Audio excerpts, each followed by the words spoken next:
Domingo é Dia dos Pais, só que muito mais que uma data para comemorar, é claro, com o paizão, beijar, abraçar, né? Isso quem pode, porque é um momento que também traz uma discussão muito importante, que é sobre o papel do pai.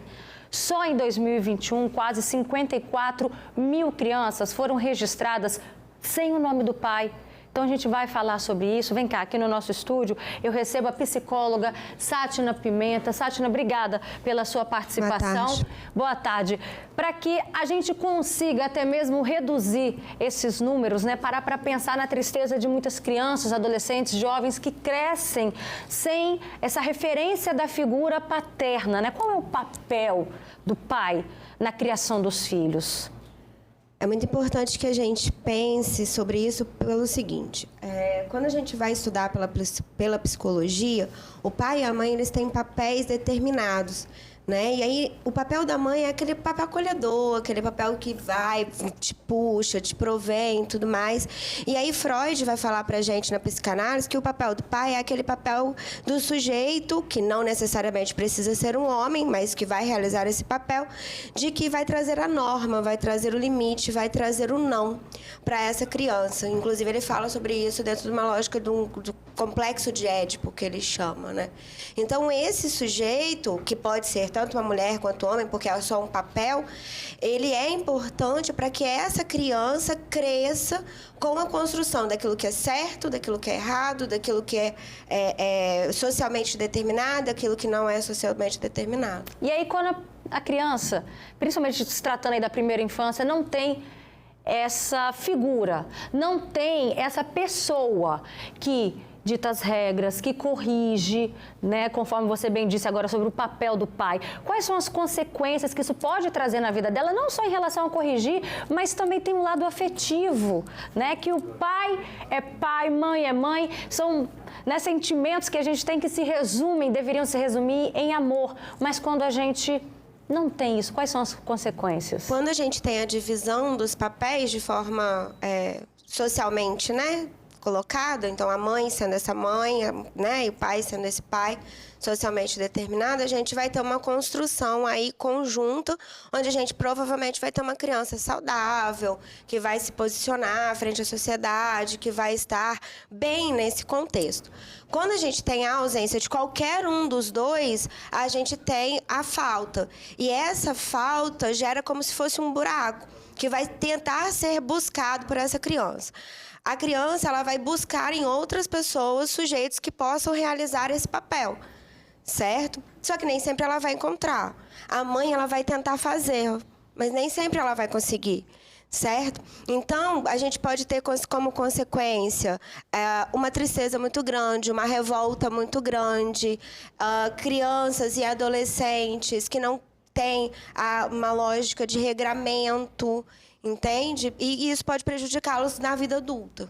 Até mesmo em relacionamentos, porque eu já ouvi algumas histórias, por exemplo, pessoas que não têm essa figura paterna lá na frente, durante o namoro, o casamento, ela pode procurar a figura do pai nesse pretendente? Acontece isso? Acontece, porque fica o buraco, né? Então fica aquele buraco e a gente vai buscando alguém para ocupar esse buraco. E aí, às vezes, a gente projeta esse desejo de ocupação no nosso companheiro, ou até mesmo na nossa companheira, né? E tenta fazer esse movimento de receber o cuidado que não foi dado por aquele pai. Mas pai é pai, companheiro é companheiro, tá, gente? E como que a família pode amenizar a ausência do pai? Porque, como a gente bem disse aí, né, por ano a gente tem números que assustam a gente de pais que não registram seus filhos. E se não registra, é porque não está também presente fisicamente, não está presente também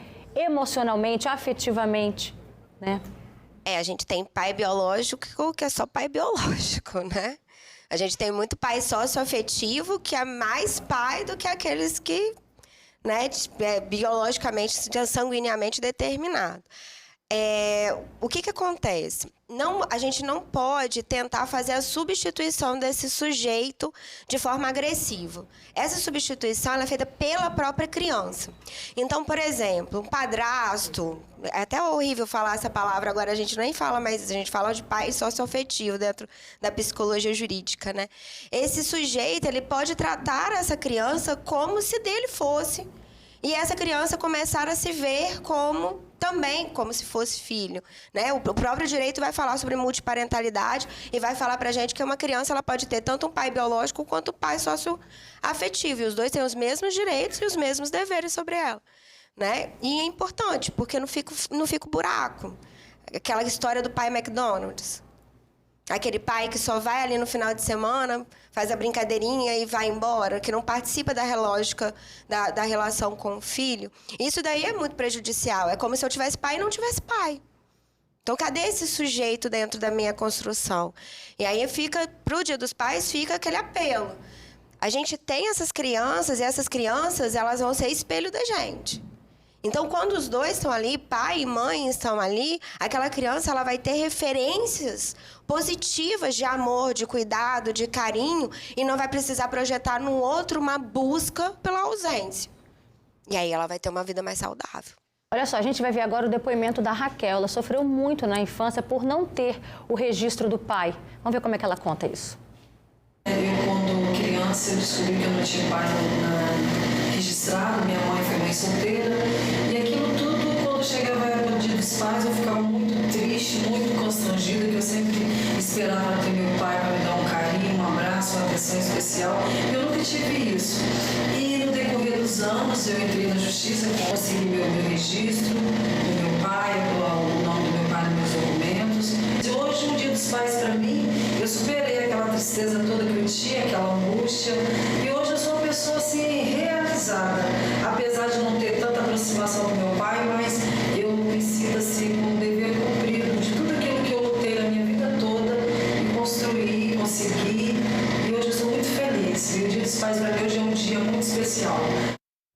Parabéns, Raquel, pela sua superação, viu? Agora ela trouxe um assunto importante, né? Seja na comemoração na escola, no próprio domingo também, no almoço em família, ela disse que esperava o abraço, né? Esse momento, abraço do pai, e não, isso não acontecia. O que é a realidade de muitas crianças nesse momento, né? Minha filha mesmo hoje vai ter apresentação na escola, meu marido vai estar lá, mas quantas outras crianças vão estar à espera do pai e não vão, né, ter? Como que a gente pode amenizar essa frustração? É possível? Como que a gente lida com esse assunto, Sátina?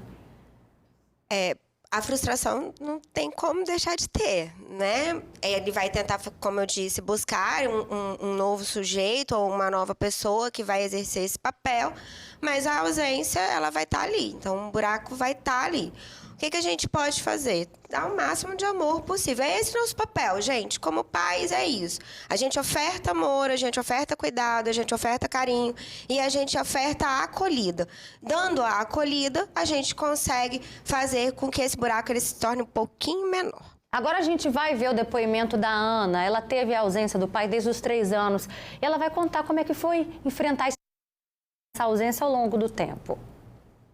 Meu pai me reconheceu, sim, participou da minha vida até eu ter 3 anos de idade, quando ele ainda tinha um relacionamento com a minha mãe. E quando esse relacionamento se findou, foi uma escolha dele não participar mais da minha vida, financeiramente, afetivamente. Isso acarretou, teve vários, prejuízos na minha vida. Eu lembro na minha infância, eu ter febre, dores emocionais, porque eu convidava, por exemplo, para alguma atividade na escola, ele não negava, falava que iria, mas não iria. E isso, trouxe várias questões psicológicas. E também, na minha adolescência, eu sentia por que meu pai me conhece, ele sabe que é meu pai, eu ligo para ele, ele me atende, mas ele não escolheu não ser participativo, escolheu não querer ter proximidade comigo, e essas questões martelavam na minha mente. Hoje, né, isso não, eu sei que não é uma culpa minha, é uma escolha dele, não me afeta mais, mas eu já tive essa dúvida batendo na minha cabeça durante muito tempo.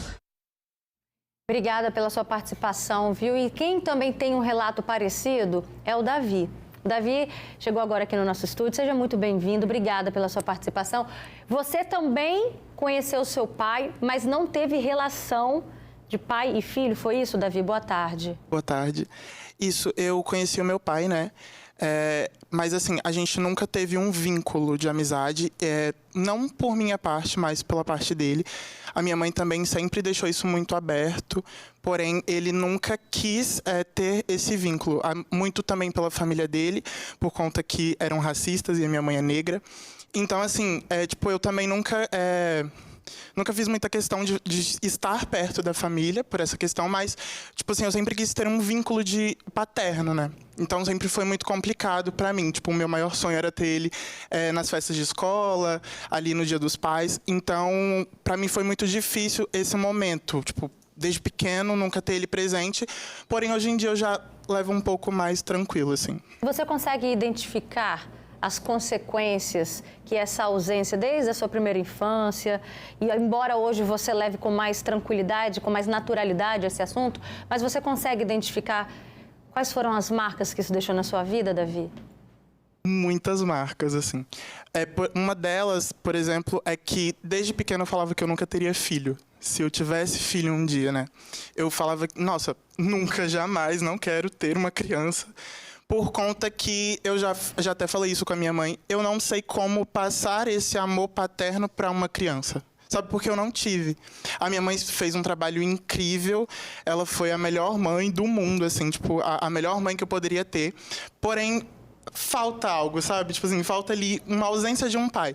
E eu achava que não. Por muito tempo eu relutava comigo e falava, não, galera, eu acho que não, tá tudo bem, minha mãe é incrível, ela faz tudo por mim, se doa e já fez altos esforços. Porém, eu fui crescendo e eu falei, cara, eu acho que faltou uma coisinha aqui, sabe? Eu lembro de vários relatos de eu estar ali querendo falar com ele, buscando, eu mandava cartinha. Eu lembro que um dia muito importante para mim foi quando ele falou que iria me ver no Dia dos Pais, e eu comprei presente, assim, minha mãe fez tudo muito bonito, e ele não foi. E eu fiquei chorando, assim, e todas as vezes que me vem vem esse assunto, né, na minha mente, eu lembro desse exato momento, sabe? Então, é uma marca muito grande, que não vai se apagar. Porém, hoje em dia eu já levo mais tranquilo. Porém, tem muitas marcas que, quando você vai crescendo, você vai sentindo, putz, eu acho que se eu tivesse isso aqui, teria sido diferente, talvez. O psicológico, eu acho que teria aceitado melhor, enfim. Como ressignificar essa dor e superar, virar a chave e tentar fazer do limão uma limonada, Sátina? Não dá. Vou ser muito sincera com você. É uma marca que fica. É uma marca. Não dá. É uma ausência que marca mesmo. Até porque a sociedade, ela fala com você, olha, você é o filho, se você é filho, você tem um pai e uma mãe. Aí, do nada, você não tem? Todo mundo quer que você tenha. Então, você fica esperando aquilo. Você quer aquele pai, você espera ele no Dia dos Pais. Você tem esse movimento. Então, quando você não tem, a sociedade mesmo olha para você e fala, tá faltando, ó, tem alguma coisa aí que não tem. Aí você fica com a falta. Tem. Teve algo que marcou, assim, que foi um episódio que ficou extremamente marcado, além desse que você disse, né? Que ele prometeu que ia passar o Dia dos Pais com você, você comprou presente, fez a cartinha e nada dele aparecer. Além disso, tem outros episódios que, para você, assim, ficou muito marcado, Davi? Eu acho que tem 2 episódios que são de muita alegria e um de tristeza. Eu lembro que os meus primos, eles falavam muito, eu tenho pai, você não tem. E isso, ficava muito, caraca, por que eu não tenho um pai, sabe? Porque, ele não quer estar próximo a mim. E um outro momento foi que, de muita alegria, assim, que, me marca até hoje, mesmo ele não sendo presente, é que eu estava saindo da escola, nessa época eu morava na Bahia, e eu estava saindo da escola, assim, ele mora lá, e ele simplesmente parou o carro, assim, e, me chamou e me colocou dentro e me levou para casa. E eu falei, caraca, que incrível, é assim que eu tenho um pai. Então, assim, são 2 momentos diferentes. Um de muita alegria, que mesmo ele não estando presente, ainda me vem na memória e falo, eu acho que ele seria um bom pai. E esse outro momento que, tipo assim, não faz tanta relação a ele, mas pela ausência dele, ouvir das outras pessoas, por que você não tem pai? Ué, porque o seu pai não vai vir na reunião, entendeu? Os meus primos falavam, você não tem isso, você não tem esse brinquedo, porque o seu pai não te deu. O meu pai me deu, entende? Então, é algo que ainda me marca, assim. Eu sinto que tipo, é uma memória que, mesmo eu tentando ignorar, ela vem de alguma forma, assim. Ai, Davi, você vai falando, eu fiquei já arrepiada inúmeras vezes. A Sátia não está aqui com os olhos também marejados. Eu sou emotiva, gente. Eu sou psicóloga, mas sou emotiva. Porque quando a gente tem isso na nossa vida, e eu posso falar, graças a Deus, né, de boca cheia, quando a gente tem, é um sentimento que realmente, né, enche o nosso coração de alegria. E quando a gente ouve o outro lado, aquele que não tem, isso traz para dentro de casa, traz a reflexão da importância de um momento simples com o seu filho. Você disse de uma carona que seu pai te deu, né? E você achou aquilo incrível. Nenhum momento você falou até agora aqui de presente, disso, daquilo, você falou de momentos. E olha só o comentário aqui da Letícia Pimenta. Eu sou adotada, não conheci o meu pai biológico, na verdade isso nunca me interessou. Minha mãe faz 4 anos que faleceu e ela foi mãe e pai tudo ao mesmo tempo, foi mais que tudo, né? Mas como bem você trouxe, ninguém preenche a lacuna do pai, né? Claro que a própria criança, o adolescente, ele pode eleger alguém. Você ao longo da sua vida conseguiu eleger alguém para ter como referência de uma figura